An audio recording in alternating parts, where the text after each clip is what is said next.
Olá, meu nome é Lucas, sou orientando da professora Charline e vou falar para vocês um pouco sobre um plano de trabalho intitulado Bioprospecção de Bactérias da Caatinga paraibana promotoras de crescimento vegetal. Dentre os objetivos deste trabalho, incluídos nos Objetivos de Desenvolvimento Sustentável, estão os Objetivos 12, de produção e consumos responsáveis, e a ODS 15, que é o compromisso com a vida terrestre. Bem, de forma geral, as causas da desertificação no Nordeste não são diferentes daquelas normalmente encontradas em outras áreas do mundo. Quase sempre se referem à exploração dos recursos naturais, a práticas indevidas de uso do solo como superpastoreio e cultivo excessivo, e, sobretudo, a modelos de desenvolvimento regionais imediatistas.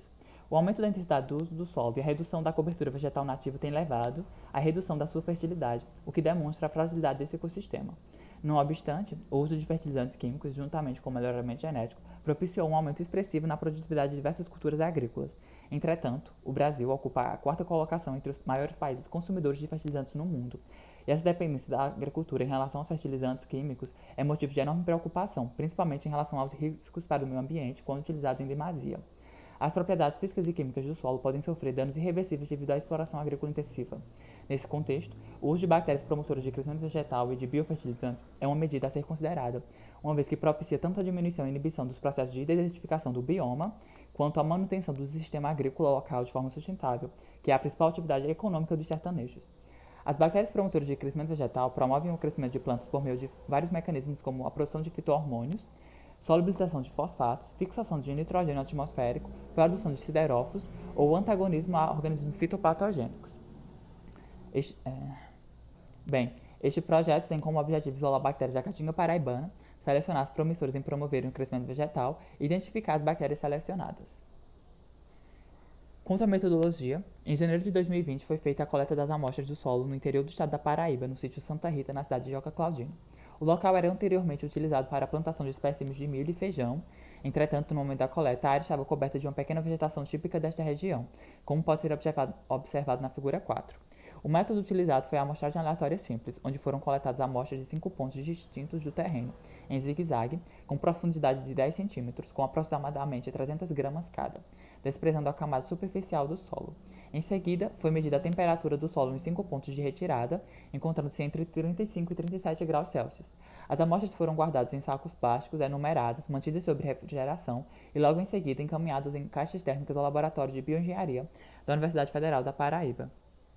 No mesmo período, também foi preparado o meio de cultivo, sendo este o meio Dix, onde as quantidades de cada material usados no meio podem ser observadas na tabela 1. Também foi preparada uma solução salina de NaCl a 0,35% por diluição simples. Posteriormente, 5 subamostras de cada amostra do solo original foram recolhidas e misturadas para a formulação de uma amostra global. Em seguida, cerca de 10 gramas dessa amostra foram acondicionadas a frascos do tipo Erlenmeyer, contendo 90 ml da solução salina, e o conteúdo foi agitado manualmente de forma vigorosa para a obtenção de uma suspensão. A suspensão obtida foi diluída em série de 10-3 até 10-6, e as diluições foram então inoculadas em placas de Petri contendo meio Dix. As placas foram incubadas em estufa a temperatura próxima do solo de origem durante uma semana. E, infelizmente, devido à pandemia do coronavírus, a metodologia experimental precisou ser interrompida.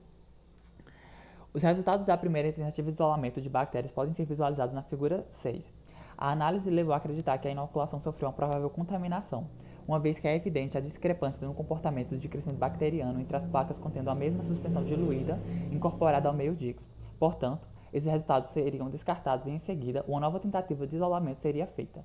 Entretanto, devido à pandemia, não foi possível realizar o isolamento, tampouco a seleção de bactérias, comprometendo significativamente os resultados dessa pesquisa.